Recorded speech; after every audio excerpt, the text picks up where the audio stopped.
Welcome back to the English broadcast of the LPL, and our teams right here, RNG and Snake, are absolutely going hard in the paint right now. We have gone to a Game 4 after Snake pull out a miracle save in that third game there. That could have been the clean sweep over to RNG, but S2FM turned up when it counted. Definitely came up big. Sixth final Baron steal to save the game. They pick up an Elder Drake after that as well. In this game, I'm going to look at how RNG is able to adapt because they're going to win bot lane. That's definitely going to happen. It's Uzi versus Crystal. But the question is, how do you snowball off that bot lane? There's two answers. One, you either siege with your AD carry or you pick a hard engage option for your support and run with it.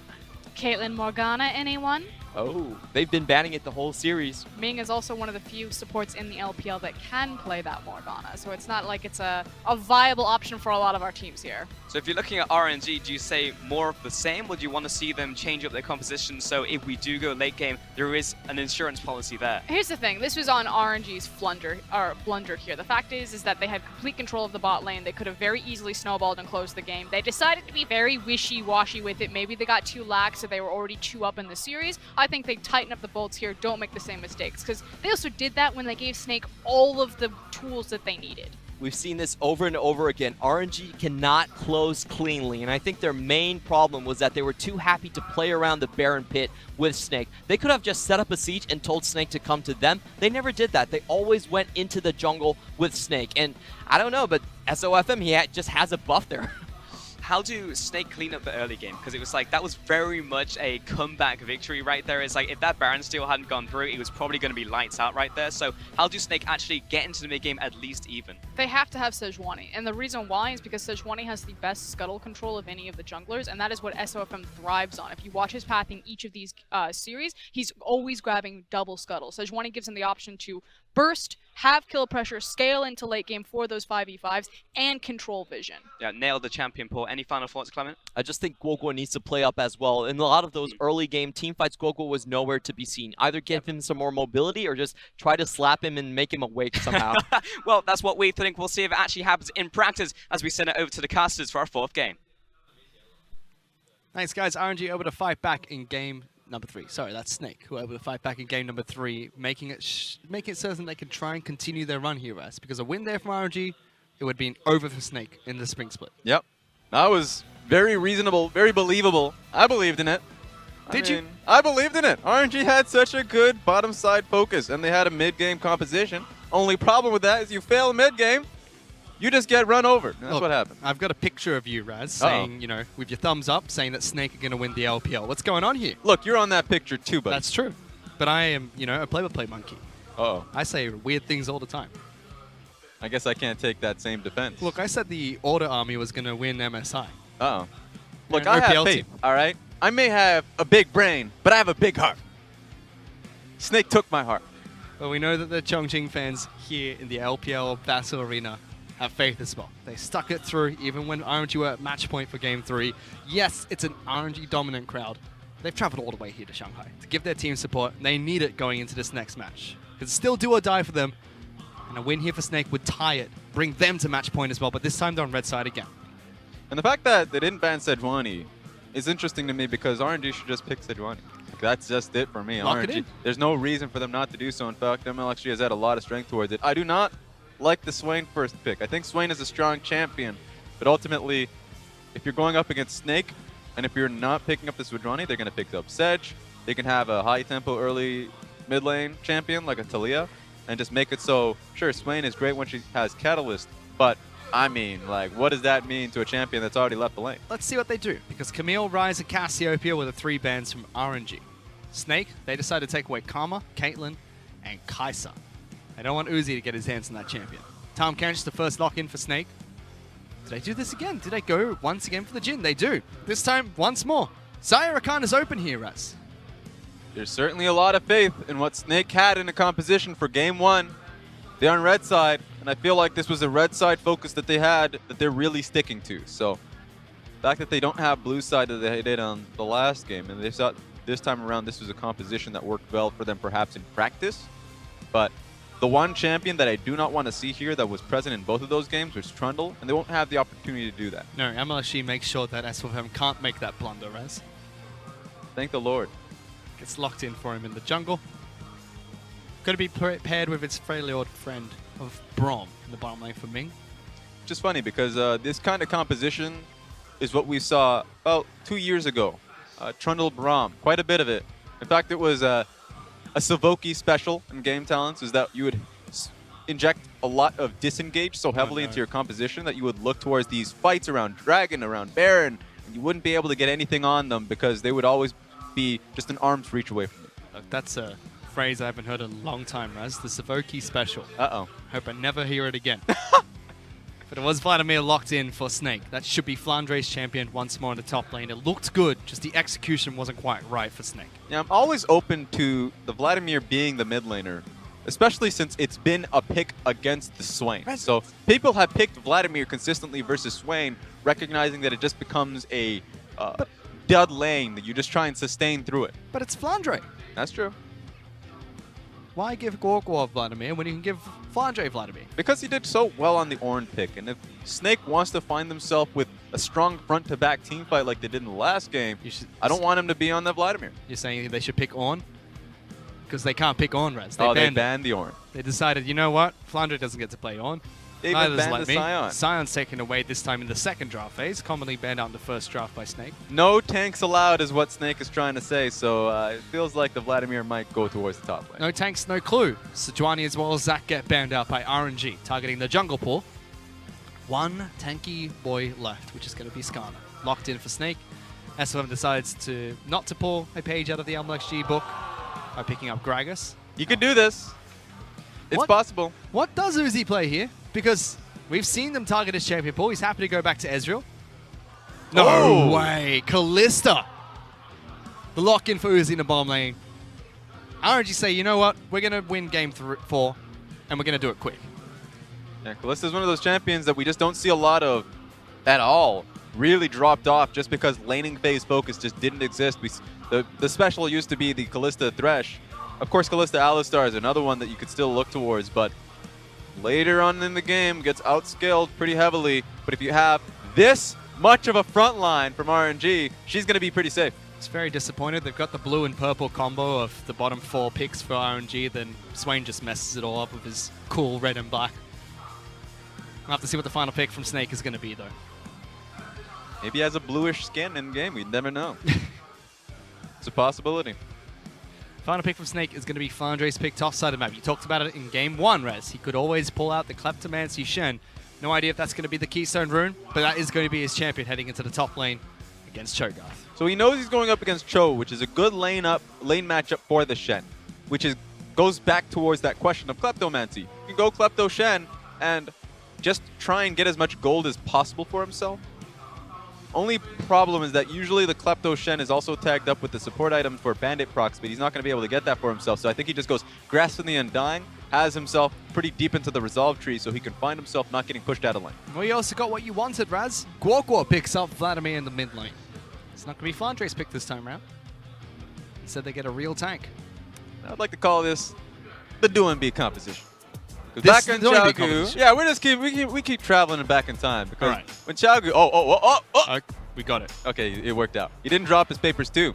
Would have been a mess. You can't do that, Raz. You drop your papers in front of the other coach, he sees your strategy, it's all over. Oh, it's over. Look, they all have photographic memories. They're all really smart people, like the smartest people. Exactly. And honestly, the cameraman would have been incredibly, I would say, graceful enough to not pull the camera from him until he went to the back. And that would have been bad for the production. You were saying, take us back in time, Rez. Don't be composition. Shen, Vladimir. Vladimir is going to be doing quite a bit of damage. Of course, Jhin is not going to be the damage dealer. He's going to be setting up for these team fights. So my focus is going to be on how Vladimir plays out these fights. And if Shen can support it quite well, because that used to be the go-to plan for Do-and-Be and Xiaogu. Nothing crazy out of Snake as well. It's again another nice team fighting. Very nice tanky front line with a couple of carries thrown into the mix. Good dive potential. Something they excel at. Something we know that they're very strong at in the regular split. It's not fancy, it's not stylish, but it works. And it worked for them in game 3. It allowed them a chance to get back into this match. Now they have to hit it home. Takes to game 5. Yeah, and maybe it's just looking back to what happened in game 1, what Xiaohu could do on that champion. I want to see if he could be as impactful as he was back then. Let's see what they can do. RNG for a chance at Rift Rivals and securing their date with Invictus Gaming. For Snake, it's for the Silver Scrapes.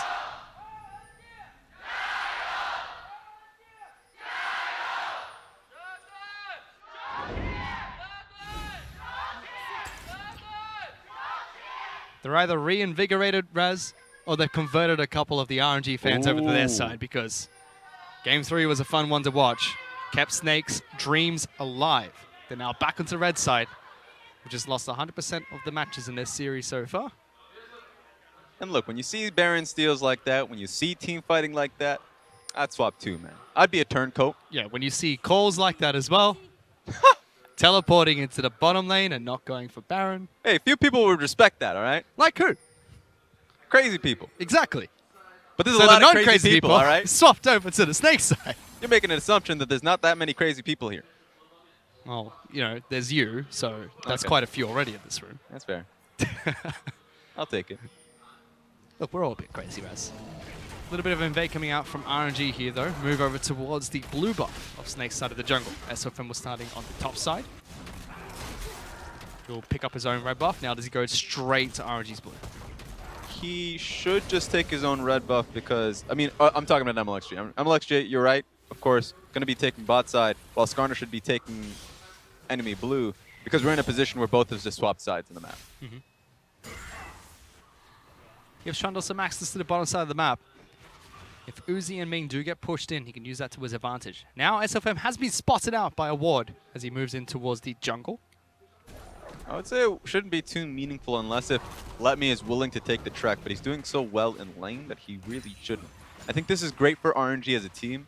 Means that Shen can't take advantage of course, the aggressive laning phase, and he loses a lot of gold too, because he can't just taunt in with the Klepto that he does have for himself. He did pick up Klepto. So right now, Shen is playing back when he wants to be going in for these skirmishes. Really needs SOFM to unlock him on the top side of the map. Let's see if he can. Scuttle Crab is cleared out by Trundle, bottom side of the map, so it clears all of MLXG's jungle on the bottom side where blue buff is. Taking a look at the runes being picked up by Flandre, we already mentioned. He is a Kleptomancy Shen. And the difference here between what was being played in 8.2 and now is that now Resolve is a little bit better for him. Go Chrysalis and now Bone Plating. So before it was Second Wind, and whatever it was, I actually cannot remember at this point. I feel like every patch that comes through, you just forget a little bit of what Resolve really looked like. Oh yeah, every patch you take a different rune base. Such is League of Legends. Sad face. But does get the extra health from Chrysalis. We'll be able to convert that into some damage later on if he gets the 4 takedowns. But we'll have to keep track of that top lane matchup. MLXG took his Raptor camp and immediately moved into the bottom lane. Undetected at the moment.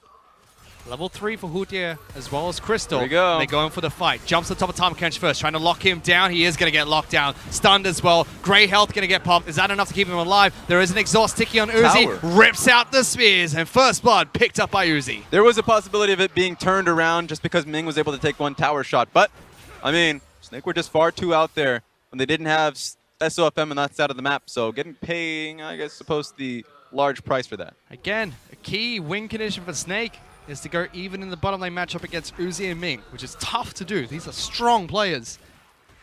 And to start the game, MLSG has put that in favor of RNG's AD carry. Oh, 100%. And the best thing about getting that early kill is you're on the Callista as well. Good experience advantage off that, gold advantage. If you hit yourself that level 6 spike, then you're just going to be going in. So Snake needs to be cognizant of it. Even though they have a Tom Kench can die incredibly easy as well.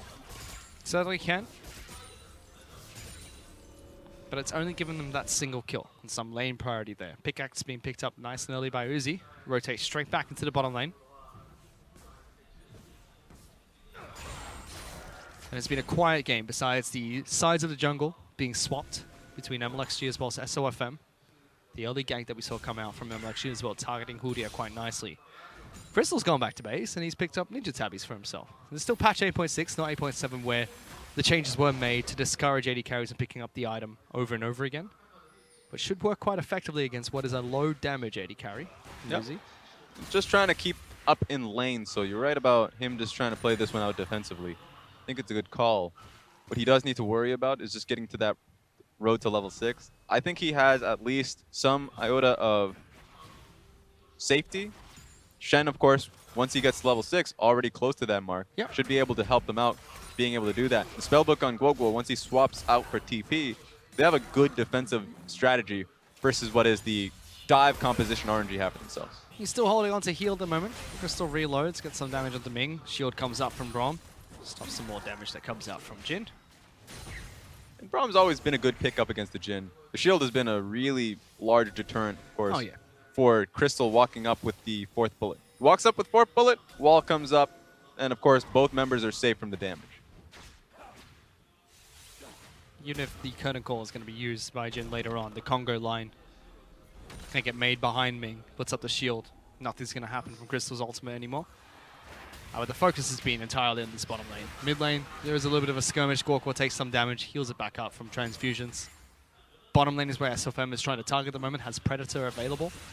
Picked up his boots in his first back. Tiamat was the first item from MLXG as well on this Trundle. Not going for the double Hunter's Machete. I suppose a smart decision from him. I like this from MLXG specifically, knowing that the pace of the game, sustained matchup mid, tank matchup top, and of course, all eyes are going to be on bottom lane once they hit 6. He can farm up really well for himself until he has to start facing SOFM. And honestly, Trundle has been a really strong pick versus Skarner, so he should feel comfortable there. Well, Trundle's in the bottom lane again. Pillar is going to separate Hutia, and it's going to be another kill picked up by RNG. This time, MLXG gets it for himself. Yeah, bullying the man without flash. So he's able to just flash in, knowing that Hutia is not going to be able to do anything about it. In fact, Hutia just decided, I'm going to hold on to my exhaust. There's no point anymore because I've killed myself. 2 kills picked up by RNG very early into the match, giving them bottom lane control. Top side of the map, Flandre is not unlocked. He's into a matchup against Cho'Gath, which does push in quite effectively. Has already picked up his Tiamat though, so we'll start to regain some control of the lane. Gorkor is scaling up in the mid lane against another scaling champion of Swain. So is this where we're going to be watching for this match? Are we going to have all eyes on bottom lane for the rest of the game? Yeah, the only real, I would say, variable is the fact that Flandre plays the Shen as though he's playing a split push champion. Sure, Shen is a split push champion, but he immediately rushes the Titanic Hydra first and tries to bully tank matchups. Okay. So that's the big thing to focus on, is that they can just decide they're going to be playing towards the Shen, but it's much more efficient to play towards bottom lane. It's just rough knowing that how far behind they are, so they might have to either be creative and play towards Flandre in a Shen matchup, or say that they can turn a bad situation bottom lane by saving Jhin with Shen ulti and then looking to have Jhin follow up with his own ulti and try and chase him down. That's also an option, it's just much harder. Could be fights being picked around the Infernal Dragon as well. Xiao is actually going to get slowed down here by SFM. Stun comes through, slowing him down with red buff as well, forcing the first ultimate out of Xiaohu. Locks him back. Gorkor's coming in for some damage as well, but that's an ultimate being popped. We talked about this the last time we saw Swain being played in the mid lane. First ultimate is a crucial one, and Xiaohu doesn't get much from it. And now he has to build it back up. At least he got 1 soul fragment off that, but it is a tough road to be able to get it back fully. In fact, in the first game, he really didn't get his 5 stacks frequently. He got it when it counted at the end when he did get the kill in the mid lane, but in game 1, a lot of his soul fragments were just 2 or 3. So the first ones are usually the one that count. And so being able to bait that out was crucial from SOFM. Well, we also have SFM working at Scuttle Crab and close to this Infernal Dragon, which could be a big point of contest between the two teams. Currently, RNG have priority over the bottom lane. The 2 kills have been here we down go. There, but SOFM, here comes the ninja delivery system, gets the double taunt as well, pulls back Kalista, picks up a kill against RNG's AD carry. Xiaohu's jumped down into bottom lane as well, but he's locked out. No ultimate available for this bird. Snake get a single pick onto the carry of RNG. RNG didn't know how they wanted to respond to that one, so even though Xiaohu completed his teleport, Let Me said, I don't want a part of that, especially with how I was pushing up top lane. So ultimately, they were put in a bad position by a creative dive from Snake. But then they just decided that, you know, Xiaohu also could have fell based off the response. And Flandre is a monster. Did you see that taunt flash? Gets both of them. Minganuzi could not react. That was sick. That was real good. So that was definitely needed. They went for the second play, as I mentioned, trying to turn a play in the bottom lane. Except they did it in a way that no one expected. Predator use from SOFM, submarine ganks, I suppose, except submarines are usually unseen, so I guess that's just a butchering of the term. But yeah, just well done across the board. Gives Crystal some breathing room. Gorkor's been able to pick up his Shirelia's Reverie during this time. BF Sword, a couple of long swords being picked up by Crystal. Whereas Uzi's gone for the Direwall special. Gwinsu's Rage Blade being picked up on his Kalista. Yeah, just a call out, because Blade of the Rune King used to be the first purchase from Kalistas worldwide.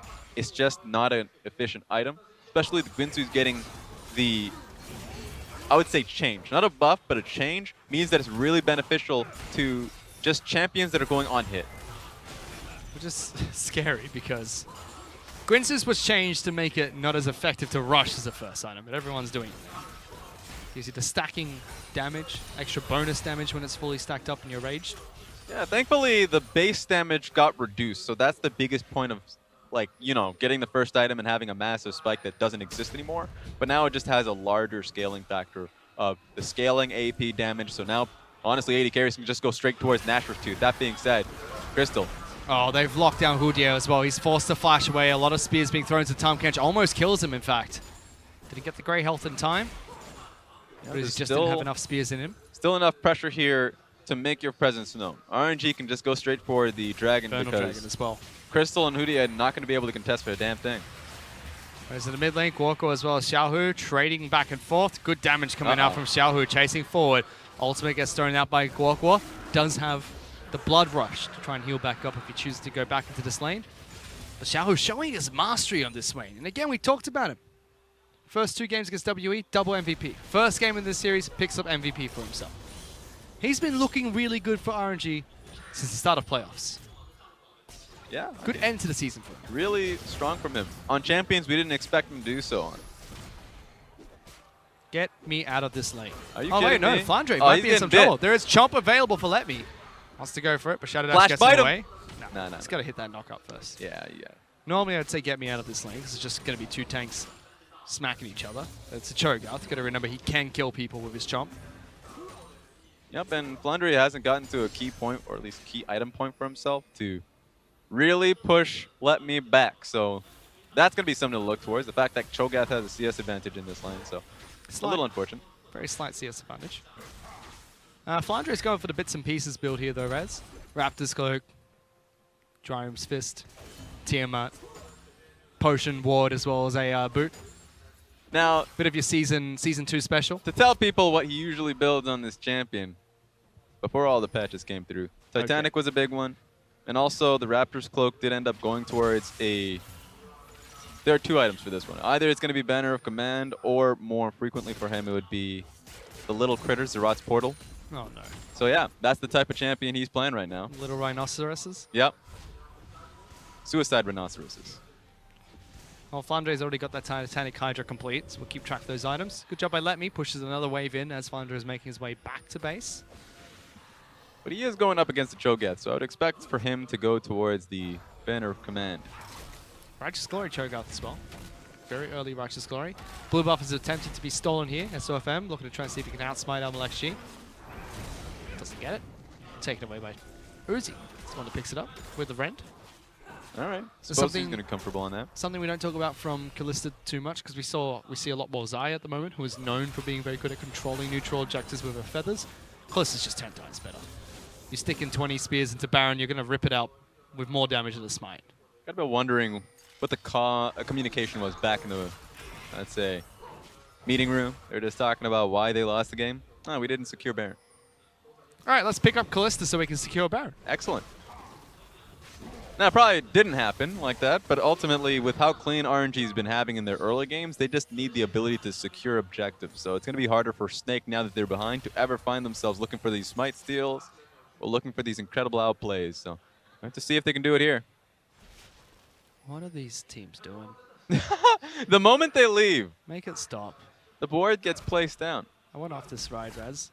You're here for Waning in life. Fog of War. Xiaohu's missing minions in the mid lane. You know what, they're trying to collapse into SOFM. Guoko gets tagged by Winter's Bite, uses the ultimate very early, but flashes over the wall immediately after. This is strong from RNG. They decided that this river is theirs and theirs alone. 2 control wards being placed there to control any wards that get placed down. Crystal's ward that he placed about 30 seconds ago already cleared. I don't blame them. Next dragon's an Infernal Dragon, Raz. That's Sit true. back, pick it up, we scale him. Look, and while that's true, I think it's just because they're trying to get any pick they can with Uzi. On the Kalista pick, they've been trying to go for a lot of these skirmishes or team fights, and so that just means that Crystal doesn't want any part of this tower anymore. They don't know where Trundle is, so they're just deciding to play the safe way. Remember how important it is to deny Infernal Dragon from Snake's comp. Okay. They're going for a fight. There's a Shen on top of that Tahm Kench as well. 3 members being delivered in. Another Dolable taunt coming out from Flandre. Uzi deleted again from the fight. Xiaohu's jumping to the backlines, gets good damage. And Crystal, let me chomps him. RNG, can they pull off a 3-on-5 in the back end of this fight? Guokwa's going low. Knockup doesn't connect, but the pullback from Xiaohu does. Hutia is going to save him with the eat. Grey health keeps him alive for a bit longer. The vision comes out. FLICKR with a massive taunt once more. Gets the dodge zone active. Tries to take down LXG. Not going to be enough. And the Emperor Palpatine hands come out from Xiaohu, getting another one, pulls it back! Hutia knocked up at the tip of MLXG, going forward. Hutia in trouble, one more attack would be enough. The vision's not going to be there, the Ripper's not going to be there either. Guokwa's jumped back into the fight. Letme's healing off minions, but the ultimate is going to be enough to heal him back up. MLXG low once more, SOFM gets the kill. Xiaohu's in trouble, and there might be a delayed ace here coming out for Snake. Xiaohu's still trying to run away, and they give it to Crystal. It was long enough for Guokwa to head back to base, TP for the play, and land the damage. That's how long it was. That was so dominant to start with RNG. Yeah, we're just taking a look at the absolute carnage on the map here. Let the bodies hit the floor as everyone from RNG died.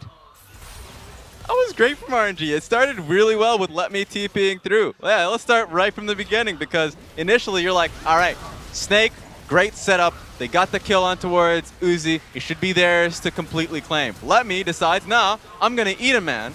Completely eviscerates Crystal from the map. And so the tanks from RNG do enough damage to chase 4 members away from the tower. They sense blood. Lemmy's probably making the call to continue their chase. And I don't know how long I could talk about this because although Flandre was able to get the taunt, didn't matter. Beautiful taunt from Flandre. You got the first one onto Uzi as well as Ming, locking him down. They chase down Hutia. This is when it gets sad for Xiaohu because he can get a very easy kill onto Hutia, but one missed on that one. Misses the W. He's not fat enough. He thought the juke was coming, Rez. He didn't juke. He just thought he was probably a large enough character model to be able to get it. Not going to be enough. But while in the replay, Rez, he dead. That was a pretty long replay. I kind of expected that. And we were talking about before that play. It's important to deny Infernal Dragons from Snake. It's a Jin on the side of their composition. He scales incredibly well with Infernal Dragons. So does Guokwa and Vladimir. And the second one gets picked up by Snake, equalizing the first that was picked up by RNG. RNG do, however, get the first turret, but it only equalizes the gold against Snake. Yeah, and ultimately, if you're RNG, what you have to be facing is a Snake that's constantly looking for fights. When Flandre has Shen ulti, and he has it right now, they're trying to get opportunities where Flandre can go for these taunt engages because every single time he's gone for a taunt, he's gotten multiple members. Spontaneous attacks from Snake. You just can't expect it. I mean, at this point, RNG has to expect it. It's been twice now as well. The SOFM delivery system has worked. First time with the Flandre ultimate, where he got a double flash taunt. This time through Hutia, where Flandre ult on top of Tahm Kench delivers SOFM. No respect from Uzi. Didn't try to flash away from the Tahm Kench ultimate. Didn't try to heal early. Was killed with both his summoner spells up. He's picked up a QSS though. That's going to save him if he gets locked down again.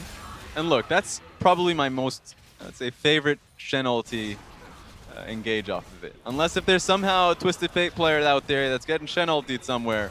That was really well done to be able to secure a 2-man taunt. So I want to see more of those happening. Flandre's been playing really well. Rift Herald gets picked up by RNG. Snake can still be the proactive team in this match. Uzi already with that Guinsoo's Rage Blade complete. Gets a Zeal as a second item. We already talked about his QSS up against Crystal. Essence Reaver completed. Should be going towards the double crit item next. Yeah. And ultimately, getting Rift Herald is nice, but it doesn't really address an issue that they're facing up against Snake that are constantly looking to force fights. If you use a Rift Herald, you have to expect Snake to be looking for a flank potential. So the control wards are needed. 3 control wards right now on the side of RNG. 1 just got placed by Swain. If they're looking to utilize that Rift Herald in mid lane, they need to protect their flanks so Vladimir and Shen don't find themselves on top of Uzi.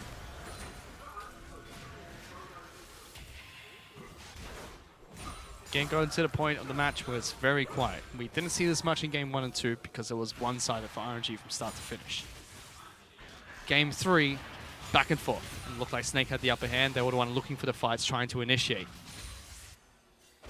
RNG, they have the Kalista pick though, Raz. Seems like they are the team. The onus is on them to start these fights, to be proactive with this pick, because eventually, Crystal will outscale. And he's on Jin. He's not the biggest of hyper carries, but he can outscale this Kalista. That's true. Front to back, especially with the Vladimir. it's just rough days for Kalista. Speaking of rough days. Going on top side, Matt. Birdman's in trouble. Locked down by 2 members, trying to heal this one through. Not going to be enough. Picking the top lane, picked up by Snake. But bottom lane, sorry, mid lane, they go for a charge with Rift Herald. They get mid lane outer turret. They charge the mid lane inner turret just to get some damage. And just to take context of what's happening, how that top lane play even happened, FLICKR once again had Shen ulti available to himself and tagged on to Guoguo to get the kill on the Xiaohu. So this is happening time and time again. When FLICKR has his ulti available, he's been incredibly aggressive with it this game. Which is great because, again, FLICKR is a crucial member of this team. He is the big playmaker. He is the big carry. And it was quite simple. Ultimate onto Guoguo, locks down Xiaohu. That's all they were. Yeah. Which is good from RNG that they were so quick on the mid lane push, or else they wouldn't have gotten anything. In fact, they would have been in bad position where Guoguo and FLICKR would have been in a flank, but they already pushed their Rift Herald towards the mid lane, got that tower, so it turned into a trade into an rather than an outright advantage. And look at the winning conditions for Snake again. Unlocked their first SOFM. He's 2-0-5. FLICKR's playing out of his mind. Doesn't need to go for this deep flank teleport if he has a Stand United available to protect his team members. Guoguo's doing well. He's 4-2 as well. Rabadon's Death Cap picked up with the Shurelias. They've got a team fighting team comp. They can find these spontaneous team fights. But most importantly, bottom lane survived, Raz. That's true. They lost their turret, but Crystal's nowhere close to being out of this match. He's matching items, or damage items at least, against Uzi. Rapid Fire Cannon Estes picked up. He's only missing a QSS against Uzi's Kalista. Exactly, and the fact that Uzi had to go towards the QSS because he was constantly getting taunted and will very likely get pulled by SOFM, he needs to build defensively, and because of that, the gold advantage that Uzi had is suddenly has to go towards a defensive item. Slow down Crystal, looking for the initiation, throw out Brom. SOFM's trying to charge in. There is QSS available for Uzi. They eat up Hutia, jumps in, immediately QSS. Is that Captain Jack or is it Uzi? Doesn't matter. Uzi is the best of both worlds at the Omen. SOFM gets taken down. Ming's taking some damage, gets away from the curtain call. And RNG are looking for mid lane. FLICKR hiding in the bush like a true ninja he is. Flashes forward. Winter's Bite slows him down. Ming lives. MLXG chases FLICKR out of there. They keep their support alive. He has to feel hurt on that one. That was an auto attack canceled. He could have been able to complete it, but just a mechanical failure. Single pick onto the jungler of Snake. Pixel perfect cleanse coming out from Uzi against the ultimate that came out from SOFM. And they turn immediately onto the tank. Yeah, they likely didn't press tab to see the QSS there. Otherwise, he would have held on to it. That just means that his ulti was ultimately just useless. So taking a second look at this, here's the thing. Jhin has flash, doesn't want to use it just because they want to bait for this play. The QSS being immediate is also pretty impactful just because that means that he's able to constantly output the damage onto SFM. It wasn't even SOFM's ultimate, it's just the stun. Oh, Instant QSS, I believe, not even from the stun itself, but just the slow portion. wow. Uzi didn't even need to use it. Seems like SOFM was doing the right play of trying to threaten with it, try and bait out that QSF, but Uzi just created way too much distance for himself. Gets away. Kites it through. 2-2-1 now. Picks up a Hex Drinker as his second item. So now it just comes down to the fact that Snake as a team need to think about how they layer CC on towards Uzi, especially when he has flash. Because if he gets hit by a taunt, he can immediately cleanse flash to get away from the SOFM pincer. That's the thing that they want to look towards. It's going to be so much harder to suddenly get the kill onto the sustained damage of RNG.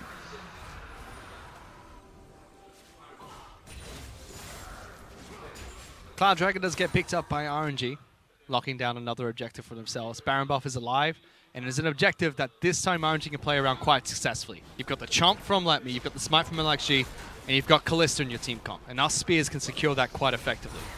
That's true. Right now, if you're Snake, the only way you end up coming out ahead a lot of these times is just from an outright team fight play. Not being able to take Uzi is one thing. I think they have this then swap focus on towards Xiaohu. They were able to kill him quickly when it was just a 2v1 in the top side of the map. I think they can do that again when they have more members. But it's just going to be RNG splitting apart the map again. Let Me's in the bottom lane, split pushing. You'd expect FLICKR to match. He's got a Trinity Force res. That's true. He also builds Trinity Force in the Klepto build. He gets so much gold that he wants to be on side lane more often than not. And look at that. His entire series, he's plus 23 CS at 20 minutes. Against Let Me. Yes, he might have had a couple of priority matchups, but FLICKR is a huge threat. There is, however, MLG going right behind him, already using his Shadow Dash trying to escape. MLG denying some of the resistances. Let me looking for another knock-up, doesn't connect. Flandre with the blue suede shoes. No flash available, doesn't matter. Gets away from the gank. Yeah, he eats a lot of that pressure. Hitting on towards the CS difference that he usually gets, it's usually 10 CS at 15 minutes into the game. So he's usually ahead, not this large, and it's mostly in part in the styles of the team. The fact that Snake is focused so heavily in the top side of the map, or at least in their top laner. Meanwhile, RNG is a team that probably put in the least amount of effort in getting Let Me ahead. So My eyes didn't deceive me. Flandre also just picked up what I believe to be the Elixir of Skill, which allows him to level up one more of his ability. So he has a rank 3 ultimate. Well, now he's ticked over to level 16, doesn't matter too much. okay. Don't mind me. I thought it'd be pretty cool if he was on 15 with a level 16 ultimate for a while. Doesn't matter. Yeah, I wish, you know what? When I go home tonight, I'm about to plus that replay button. I expect some of you YouTube viewers to do the same. 'Cause that'd be pretty damn cool, I'll tell you right now. Doesn't matter though, he's 16, just going to continue split pushing against it. Let me at the moment. Banner of Command, making Cho'Gath's life difficult. Smack it! With Get your it! little hands! He doesn't have that. Okay, I guess he does He's have got little hands. tiny hands. He's like a dinosaur. He has a massive spike at, like, near his head. Sure, but his hands are tiny. I suppose so. Smack them with the spike then. If you've got a spike, you might as well use it. Look, they're fighting, Raz. This is exciting. Tanks. Get him. He's just backing up his boy. Big body cannon minion. Look at him. He's just actually just... He's not even focusing on the tower. Get over here. That's it. Shen's able to take down the bottom lane turret, pushing with his Banner of Command minion. Snake now 2,000 gold in the lead. Despite RNG's proactive plays, they still hold on to the advantage. More amount Mortius is complete for Uzi nice and early. Xiaohu still stacking up his soul fragments. One more till he's at 5 stacks. And right now, Snake just needs to focus on clearing the vision. There's one ward that's near the pit. They don't see it, but they should start putting a control ward. I guess the only ones that have a control ward is Tom Kench. They're starting to realize that their bases are needed here so they can get some control wards. Tom Ketch picked up a locket for himself. Crystal picks up a BF sword as his 3rd item. Probably going to go into an Infinity Edge. But Gorgor is massive. He doesn't have his Zhonya's at the moment, Raz, but he's got decent cooldown reduction. I believe he's at maximum CDR. He has a Rabadon's and a Void Staff. With the Shurelias to try and get into the backline, swapped out his teleport for Ghost too.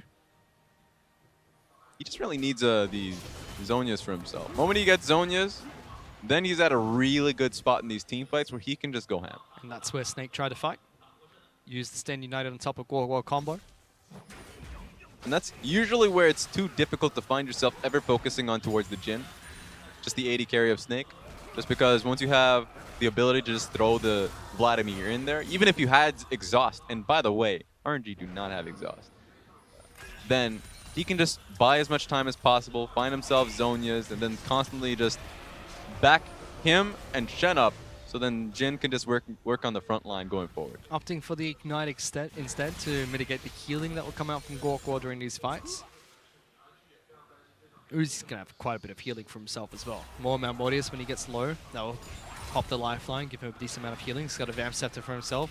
Could build that into a Mercurial Scimitar, or perhaps move into the Blade of the Ruin King early and just sit on that QSS instead. Yeah, that's the truth. He just has to worry about the range that Jhin has for himself. Now that he has 3 items in which his 4th bullet's going to really just pop a man. So you have to watch out for him. He's got decent crit as well with 3 crit items already picked up. These other 3 bullets are going to hurt. Yeah. I wonder what his next item should be. Most Jins at this point, if they're going crit Jhin, they just go for a static shiv, so another Zeal item.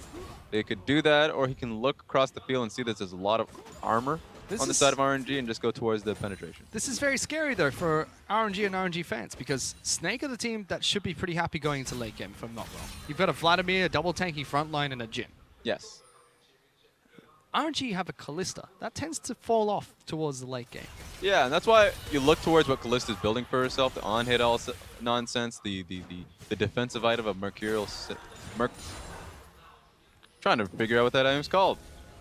Maw Malmortius. Good lord, I was going to call it the Merc Treads Scimitar. Thank the lord. Merc Treads Scimitar. Yeah, Get just on build it, it. Riot. Immediately get it. But Uzi has that for himself, which means that he's not going to be able to deal the damage in 2 defensive items. So I would say 40 minutes into the game, he's going to be in real trouble. He's not going to be the primary damage point for his team. What do RNG do?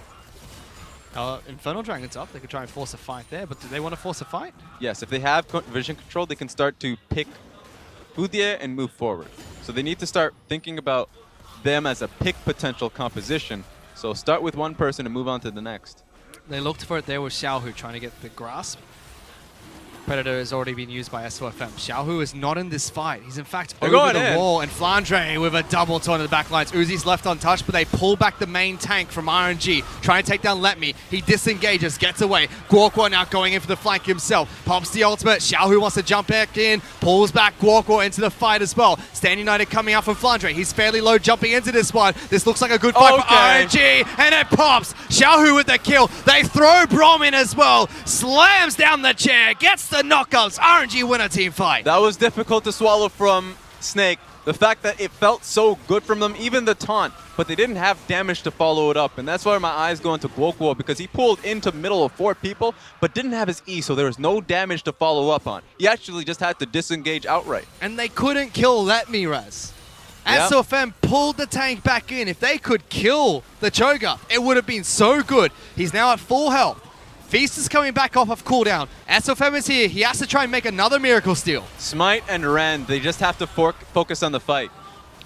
Curtain call. Unless Jin ulti. He's trying to curve the bullet. Can he find it? Doesn't get it. Blocked by Let Me. 3,400 hit points. SOFM's looking to try and jump in. Does he go for it? No. The render's enough. Over 1,000 hit points. It doesn't matter. RNG get the second Infernal for themselves and get a team fight. On top of it all off, a Baron buff to boot. That was just a big confusing point. Snake thought they had a really good look on this one. But this is where I have to look towards Guoguo, because he was going to be the primary focus of damage here. So he gets his E across, I suppose. That's how he starts the fight. So when he pulls in, he realizes that he's already used it, and he can't do any more damage towards the back line. You're right about Let Me, because the moment he's disengaged, look at how much HP he's just regen for himself. So their primary pick has just found himself at 60% HP when the re-engage starts. It's just cleanup crew for RNG off the back of that fight. They're only about 1,000 gold in the lead. They pull it back in their favor. But now they get to really try and utilize that composition. What was a lackluster Kalista has now got 4 items and a stopwatch. Rats looking towards the Guardian Angels, the final item for Uzi.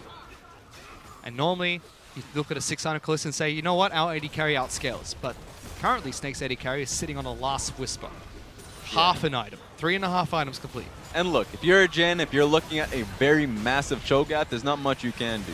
So, while Jin does incredibly well versus Squishies, having to deal with that massive HP tank, I don't see it happening. Ripping back Guoguo again. SOFM bringing the main tank to the back lines. RNG decided to go for a fight. Let Me's taking up a lot of damage. Uses his own stopwatch. And Xiaohu is tanking the turret. And actually gets that first kill. Uzi diving in. They throw in Ming as well. Crystal takes one back. They lock down SOFM. Guoguo is in stasis. Silence as he comes back up. Double kill picked up by Xiaohu. They want to meet IG in the semi-finals. And there's only 2 members of Snake left alive. Make that none. Double kill for Uzi. Yep, you could see them in the back already out of their chairs and excited for this one, because this seems like it's already game. Normally you do not escape the Snake pit alive, but Snake are the ones that have to travel to Shanghai. RNG look dominant in games 1 and 2. Snake fought back for game 3, but it's all over, ladies and gentlemen. RNG, they booked their spot at Rift Rivals, and most importantly for the team, Uzi is now 1 step closer to picking up his crown. And here's the thing, feels like it's a little bit scripted, because the team that took the first set versus Invictus Gaming to start the season are going to face them in the semifinals to go towards that finals, of course, in the playoffs. And they must be thinking, you know what, your win streak, IG, it looks impressive. Why don't we do you a favor and end it the way we started it, with a victory. Snake, unfortunately, they fought hard, especially in Game 3, Rats. Game 4 looked decent from them as well. It just wasn't enough. And they, again, are denied another international showing to represent the LPL. Yep, and they looked alive. They really did. I think what really halted them in this series was their focus coming straight into pick ban, picking up a Trundle and not playing towards that composition. Sure, you can play towards a completely different style, but if you can't play towards it, then you have to be able to swap it up. They didn't do it in Game 2, and so they start to really go back to that team fight focus, which works so well for them. And RNG out team fought them. And if this was just Game 2, Rads, if you cut away Games 1 and 2 from RNG's dominance, you told me that the last match was game number 2, and it's now tied 1-1, I would have said this is an incredibly close series. Yeah. Because Snake were playing out of their minds, especially Flandre.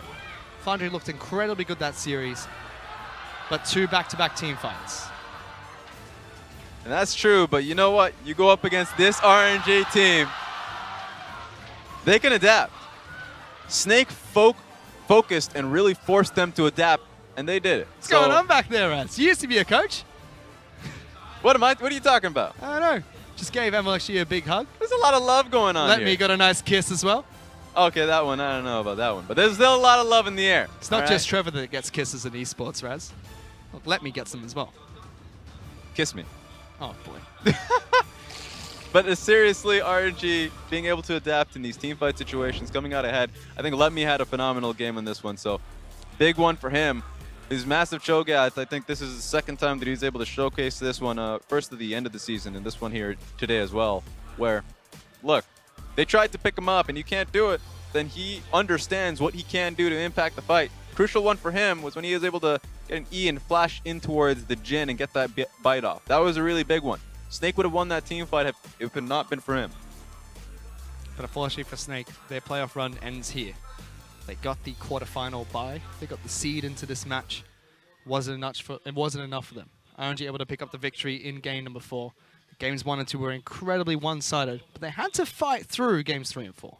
Yep, they definitely did. And I think that Snake, although feels bad for them going into the summer split of how they lost, but it's a good lesson for them. But for RNG, looking straight down to Invictus Gaming, that's going to be a 6 series. They've already booked their date with Invictus Gaming in the semifinals. But to break down the series a little bit more, let's send it back to the desk.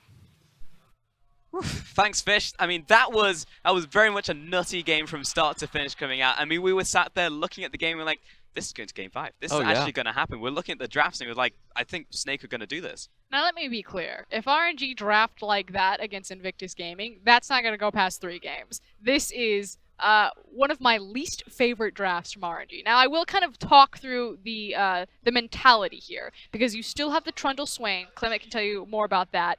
But for me, it's the Callista Braum. Like, you pick Callista against Tahm Kench. It's one of the favorite things that LPL likes to do, because you have kill pressure on the Great Health, because you just hold the rend, he pops the Great Health, you wait for it to wear off, and then you pull. But basically, you're saying in your early game that you're just going to ping-pong between mid and bot, and if those ganks aren't successful, what are your options? Where are you scaling to?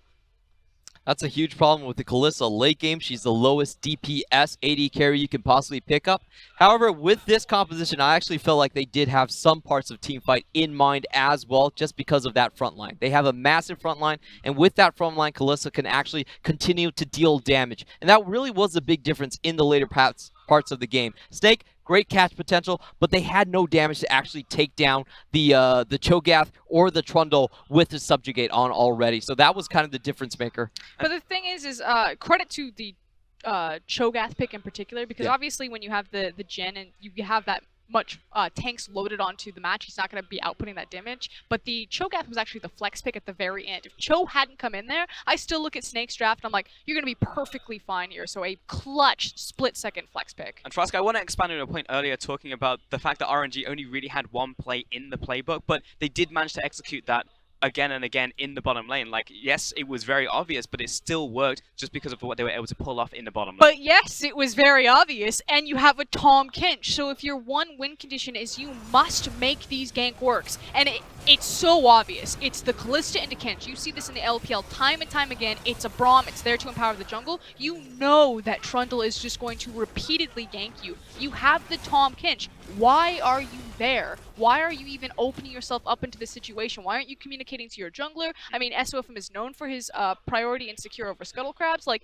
everything broke down for Snake in the early game, and it shouldn't have happened. Yeah, those 2 kills should not have gone over. And just a little note, Kalista works really well into the Tahm Kench because you can wait to pull your rend. You can wait until that gray health pops off, and then you kill him. So basically the E doesn't work against you. And while the early game was definitely broken here, this is a full house, by the way, for RNG pretty much, so you're going to hear the audience a lot on this one. But I'm like, she just took the stage. Yeah, exactly.